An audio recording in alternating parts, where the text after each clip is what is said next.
अस्सलामु अलैकुम वरहमतुल्लाहि वबरकातुहू। सय्यदुना करीमुन सल्लल्लाहु ताला अलैहि वसल्लम। चौथी फ़सल कुरान पाक की हिफाजत। कुरान पाक से पहले किताबें जो नाजिल की गईं मसलन तौरात, इंजील, ज़बूर वग़ैरह, वो एक ख़ास वक्त तक के लिए थी और ख़ास कौमों के लिए दुनिया में भेजी गईं। इसलिए अल्लाह ताला ने इनकी हिफाजत का ज़िम्मा ख़ुद न लिया, जिसका नतीजा ये हुआ कि इन पैगम्बरान उज़्ज़ाम के दुनिया से पर्दा फरमाने के बाद वो किताबें भी करीब करीब ख़त्म हो गईं। लेकिन ये कुरान करीम सारे जहान के लिए आया है और हमेशा हमेशा के लिए आया है, इसलिए अल्लाह ताला ने ख़ुद इसकी हिफाजत का वादा फरमाया। अल्लाह ताला कुरान करीम में फरमाता है, नहनु नज़्ज़लना ज़िक्रा व इन्ना लहू लहाफ़िज़ून। हमने ज़िक्र यानी कुरान पाक उतारा और हम इसके मुहाफ़िज़ हैं और हम ही इसके मुहाफ़िज़ हैं। और सुबहान अल्लाह, ऐसी इसकी हिफाजत हुई कि कोई शख्स इसमें ज़ेर और ज़बर का फ़र्क ना कर सका। इसकी हिफाजत का ज़रिया ये हुआ कि कुरान करीम फ़कत कागज़ पर ही नहीं रहा बल्कि मुसलमानों के सीनों में जाके महफूज हो गया। सहाबा इकराम के ज़माने की हालत तो हम सुनते रहते हैं, वो सुनी सुनाई बयान कर सकते हैं, लेकिन इस ज़माने में तो मुशाहिदा हो रहा है कि अगर किसी छोटे से गांव में भी किसी मजमे के सामने कोई तिलावत करने वाला एक ज़बर या ज़ेर की गलती कर दे तो हर तरफ से आवाज़ें बुलंद होना शुरू हो जाती हैं कि भाई आपने ये गलती कर दी है, यहाँ पे ज़बर पढ़ना था, ज़ेर नहीं पढ़नी थी, यहाँ पे ज़ेर पढ़नी थी, ज़बर नहीं पढ़नी थी, यहाँ पे पेश पढ़नी थी। जो गलती होती है मजमे से कोई हाफिज़ बोल उठता है। और हर ज़माने ने हर जगह ये सिर्फ चंद हाफिज़ पैदा नहीं किए बल्कि बहुत सारे हुफ़ाज़ पैदा किए हैं। अब यहाँ पे सबसे पहले तौरात, इंजील, ज़बूर ये नाजिल की गई, उसके बाद कुरान करीम नाजिल हुआ। इसकी मिसाल यूँ समझें, जब एक छोटा बच्चा स्कूल में कदम रखता है तो चूँकि उसे अभी किताब संभालने की लियाकत नहीं होती, लिहाजा उसके उस्ताद छोटे छोटे कायदे और किताबें उसको ख़रीद कर देते हैं और वो बच्चा किताबें फाड़ता भी रहता है और ज़ाया भी करता जाता है। जब किसी कदर वो होश संभालता है तो अब किताबें फाड़ता तो नहीं है, लेकिन उन पर लिख लिख कर उनको ख़राब करता रहता है। और फिर जब खूब समझदार हो जाता है और किताब की कदर व कीमत को पहचान लेता है तो अब किताब को जान से भी ज़्यादा अजीज़ और पसंद करता है। इस तरह दुनिया सबसे पहले खुदाई किताबों और सहीफ़ों को संभाल कर न रख सकी, उनको बर्बाद कर डाला, उनको ज़ाया कर डाला। तौरात और इंजील को तो बिल्कुल ना मिटाया, लेकिन उनमें अपनी तरफ से थोड़ी सी तब्दीली कर दी। जिस तरह बच्चे जो है वो किताबों पे थोड़े समझदार होते हैं तो ऊपर लिखते रहते हैं, हाशिया लगाते रहते हैं, तो इसी तरह उन्होंने भी ये जो है वो खलत मलत कर दिया। और जब दुनिया के आखिर दौर में यानी कुरान करीम तशरीफ़ लाया और कुदरत ने इसको संभालने का तरीका सिखाया तो तौरात और इंजील किसी ज़माने में अगर वो उनमें तारीफ़ पाई जाती होंगी, लेकिन अब इस सफ़ाए हस्ती में तकरीबन बिल्कुल वो नापैद हो चुकी हैं, वो बिल्कुल अपनी असली हालत में मौजूद नहीं हैं। और जो पैसों से बिकती हैं, यूहना और मता और रसूल के इंजीलें जो फ़रोख्त हो रही हैं, तो ये वो इंजील नहीं है जो आसमान से आई थी, बल्कि इसके ये तर्जमे हैं। असल ज़बान में वो नहीं है, क्योंकि असल ज़बान उनकी इबरानी थी। और ये जो मुख्तलिफ़ तर्जुमे आपको ज़ुबानों में मिलते हैं वो दरअसल किताब जो हमारे सामने नहीं है, यानी जो असल किताब है वो अगर हमारे सामने होती तो हम देखते कि ये तर्जुमा कितना दुरुस्त है, कितना दुरुस्त नहीं है। मुमकिन है कि ये तर्जुमे सारे गलत लिखे गए हों, मुमकिन है कि कोई इसमें तर्जुमे की कोई आयत दुरुस्त हो, कोई दुरुस्त ना हो।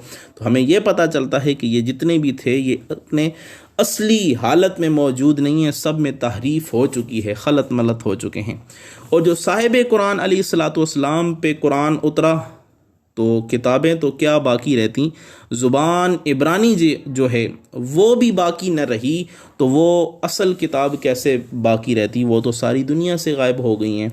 मुल्क शाम, मिस्र वग़ैरह जहाँ पे इब्रानी ज़ुबान बोली जाती थी वहाँ अब इब्रानी ज़ुबान नहीं बोली जाती, वहाँ पे अरबी ज़ुबान बोली जाती है। वहाँ पे अरबी ने अपना दौरा जो है वो कर लिया है, अपना सिक्का बिठा लिया है।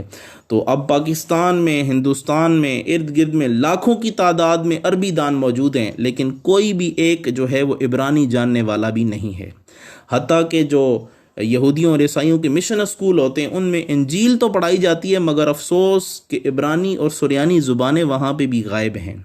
वो सब जो है वो तर्जमे पढ़ाते हैं वो असल ज़ुबान में नहीं पढ़ा सकते, क्योंकि ना उन्हें असल ज़ुबान आती है ना वो असल ज़ुबान बाकी है।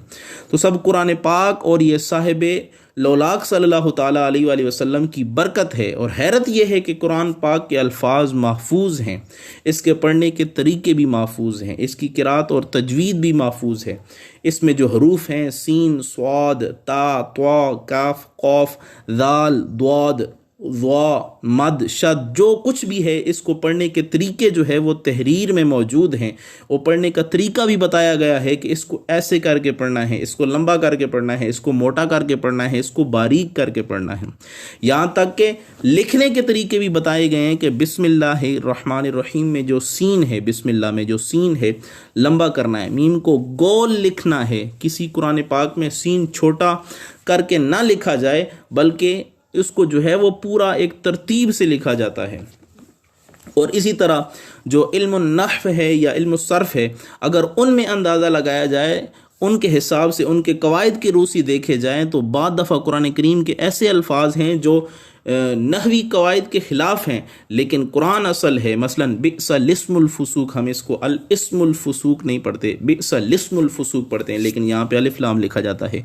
इसी तरह अलैहुल्लाह हम पढ़ते हैं और कायदे के एतबार से ये अलैहिल्ला होना चाहिए था। इसी तरह और भी बहुत सारी ऐसी चीज़ें हैं या ऐसे अल्फाज हैं जो नहवी कायदे के ख़िलाफ़ हैं, लेकिन ये ख़िलाफ़ इस वजह से हैं कि जिस तरह कुरान उतरा था हू बहू उसी सूरत में हम तक पहुंचा है, इसमें कोई तब्दीली नहीं की गई। बाकी किताबों में तब्दीली होती रही, तब्दील होते रहे, लेकिन ये कुरान करीम जैसा उतरा था वैसा ही हुज़ूर अलैहिस्सलातु वस्सलाम ने सहाबा तक पहुंचाया, उन्होंने ताबईन तक पहुंचाया, उन्होंने जो है वो हुफ़ाज़ किराम और आगे जो है तबा ताबईन तक पहुंचाया, और हम तक जो है वो उसी तरह कुरान पाक पहुंचा जिस तरह अल्लाह ताला ने नाजिल फरमाया है। अब यहाँ पे चंद सवाल किए जाते हैं जो लोग करते हैं, जो दुश्मनान इस्लाम या दहरिया वग़ैरह या इल्हाद वाले लोग करते हैं कुरान के बारे में, इसकी हिफाजत के बारे में। पहला सवाल तो ये किया जाता है कि हज़रत उस्मान गनी रदी अल्लाह ताला अन्हु ने जब कुरान का नुस्खा तैयार किया तो पिछले नुस्खों को जलवा दिया, तो जिससे ये मालूम होता है कि कुरान वो नहीं है जो आसमान से आया था, बल्कि वो तो जला दिया गया है। तो इसका जवाब जो है वो पिछली फसल में भी दे दिया जा चुका है तफसील के साथ। वो ये है कि उन नुस्खों को जलवाना इख्तिलाफ़ को मिटाने के लिए था, क्योंकि उनमें कुरान और तफसीरी इबारत जो है वो लिख दी गई थी, यानी कुरान और तफसीरी जो इरशादात थे वो भी लिख दिए गए थे, जो खलत मलत हो गए थे। तो आयात को ले लिया गया और वो जो नुस्खे बाकी रहते तो आइंदा बड़ा इख्तिलाफ़ जो है वो पैदा होने का अंदेशा था। तो इस इख्तिलाफ़ को मिटाने के लिए वो नुस्खों को जला दिए गया, और जो खालिस कुरान था, जो तफसीरी इरशादात या तफसीरी इबारात थी, वो निकाल के खालिस कुरान जो है वो बच गया। इसी तरह एक और सवाल किया जाता है कि तफसीर इत्कान और बुखारी शरीफ में ये बात मौजूद है कि हज़रत ज़ैद बिन साबित रदी अल्लाह ताला अन्हु फरमाते हैं कि लक़द जाअकुम रसूल वाली जो आयत है तमाम जगह हमने तलाश की मगर कहीं नहीं मिली, बजुज़ अबू हुज़ैमा रदी अल्लाह ताला अन्हु के, कि उनके पास ये लिखी हुई मौजूद थी। तो इससे ये मालूम होता है कि और आयतें भी इस तरह गुम हो गई होंगी। और नीज़ हज़रत आयशा सिद्दीक़ा रदी अल्लाह ताला अन्हा से मरवी एक रवायत ये भी लिखी हुई मौजूद है कि उनके पास एक आयत लिखी हुई थी और बकरी जो है वो खा गई। तो जिससे मालूम होता है कि और आयतें भी इस तरह बर्बाद हो गई होंगी और आयतें भी इस तरह ज़ाया हो गई होंगी। तो इसका जवाब भी आप गौर से सुन लें। अगर ऐसी 200-400 रवायात और भी जमा कर ली जाएँ और रवायतें काबिल कबूल और सही भी हों, और कोई बकरी पूरा कुरान भी खा गई हो, तब भी असल कुरान का एक लफ्ज़ भी ज़ाया नहीं हो सकता। ये तो जब होता जब कुरान पाक का दारोमदार तौरात और इंजील की तरह फ़कत 2-4 नुस्खों पर होता। तो कुरान का दारोमदार नुस्खों पर नहीं है, बल्कि मुसलमानों के सीनों में ये मौजूद था, हुफ़ाज़ किराम के सीनों में मौजूद था, सहाबा इकराम के सीनों में मौजूद था।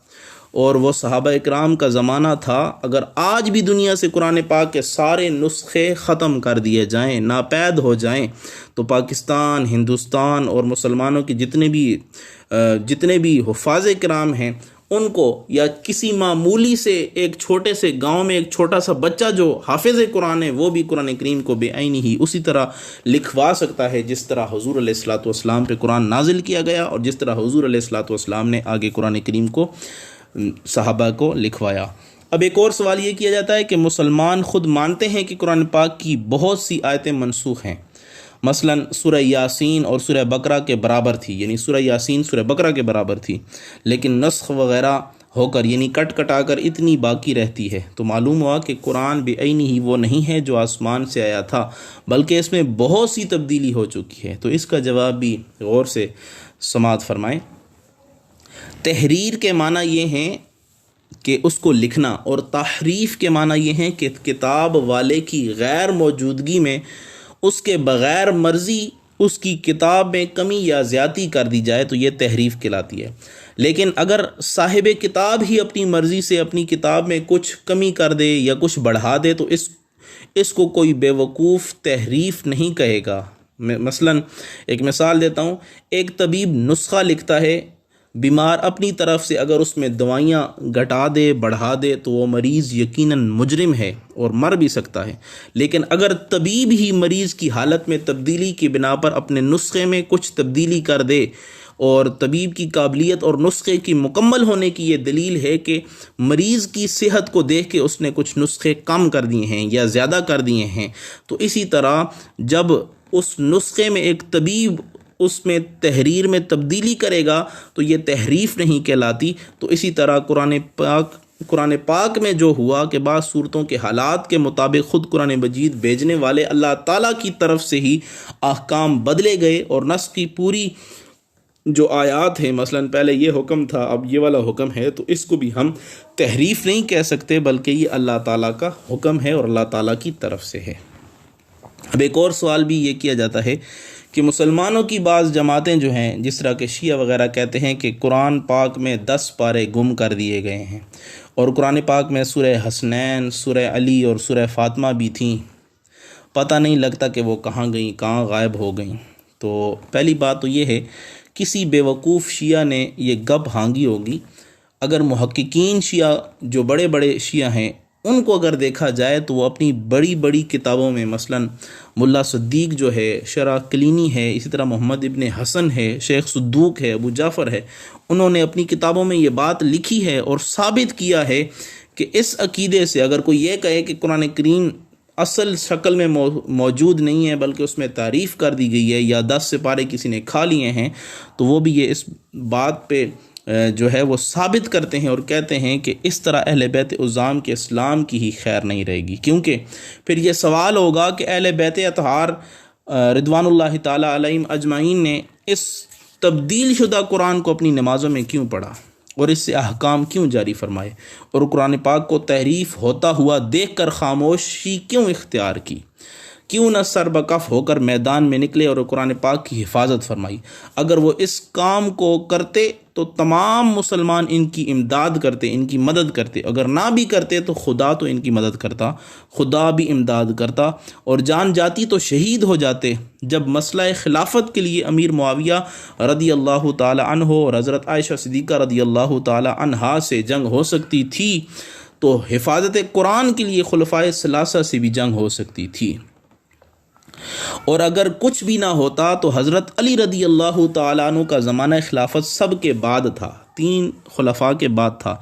इस ज़माने में खुलफाए सलासा पर्दा फरमा चुके थे, ज़ाहिरी दुनिया से पर्दा फरमा चुके थे, किसी का खौफ ना था, तो इस्लाह फरमानी ज़रूरी थी। शहीद करबला सैयदुश्शुहदा इमाम हुसैन रदी अल्लाह ताला अन्हु जहाँ यजीद की बैत का मुकाबले में जान दे सकते हैं हज़रत अली के बेटे होकर, तो हज़रत अली वही शाहबाज़ इस्लाम परवाना शम्मा रिसालत रदी अल्लाह ताला अन्हु इस मसले यानी हिफाजत कुरान पर भी अपनी जान दे सकते थे। इन तमाम तर एतराज़ अगर कुरान पाक को, इन तमाम तर जितने भी एतराज़ जो किए गए हैं, अगर इनको कबूल किया जाए तो फिर कुरान पाक की तहरीफ़ का कायल हो जाएंगे, और जो कायल होंगे यानी शिया वो इसके कायल हो जाएंगे कि कुरान करीम में जो है वो तहरीफ़ हो चुकी है। और जब वो इसके कायम होंगे तो वो जिसके मानने वाले हैं यानी अहले बैत अतहार फिर उनकी शान के मुनकर हो जाएंगे, और वो ऐसा हरगिज़ नहीं करेंगे। अगर वो ऐसा करें तो वो सबसे बड़े बेवकूफ़ कहलाएंगे। इस वजह से जो शिया के बड़े बड़े हजरात हैं वो इस तरह की बात नहीं करते कि कुरान करीम के 10 पारे गुम कर दिए गए या सूरत हसनैन या सूरत अली या सूरत फ़ातिमा जो है वो गुम कर दी गई। उनके जो बड़े बड़े मुहक्किक हैं वो यही कहते हैं कि इस तरह की बात नहीं है, ये किसी बेवकूफ़ ने हवा ही उड़ाई होगी। अब यहाँ पे एक और बात भी कुरान करीम के बारे में, इसकी तहरीर के बारे में हज़ूर अलैहिस्सलातु वस्सलाम से ये बात मनकूल है, जो खरपूती शरीफ में कसीदा बुर्दा के जो कुतब हैं उनमें ये बात लिखी गई है कि हज़ूर अलैहिस्सलातु वस्सलाम ने हज़रत सैयदना अमीर मुआविया रदी अल्लाह तआला अन्हु को कातिब वही बनाया, और कातिब वही थे तो कलम का हाथ में लेना, दवात के मौके पर रखना, बा को सीधा करना, सीन को मुतफर्रिक करके लिखना यानी जुदा जुदा करके लिखना और टेढ़ा ना करना वगैरह सिखाते थे। और इसलिए कुरान पाक की तहरीर और इसकी तिलावत हर एक में सुन्नत की इत्तिबा ज़रूरी और लाजमी है। तो पता चला ये सारी चीज़ें जो हैं वो हज़ूर अलैहिस्सलातु वस्सलाम ने सहाबा इकराम को सिखाई हैं, सहाबा इकराम ने इसकी हिफाजत फरमाई है, ताबईन ने भी इसकी हिफाजत फरमाई है, और आज हम तक जो कुरान पाक पहुँचा है वही कुरान है जो अल्लाह ने हुजूर पे नाजिल किया, हुजूर अलैहिस्सलातु वस्सलाम ने सहाबा को पहुँचाया, सहाबा ने आगे ताबईन को पहुँचाया, ताबईन ने तबा ताबईन को पहुँचाया और आम मुहद्दिसीन तक पहुँचा और हम तक पहुँचा। ये वही कुरान है जो अल्लाह ने नाजिल किया था। तो इस फसल से हमें पता चल गया कि कुरान पाक की हिफाजत कैसी हुई, और इसकी हिफाजत करने वाला कौन है? खुद खालिक कायनात है।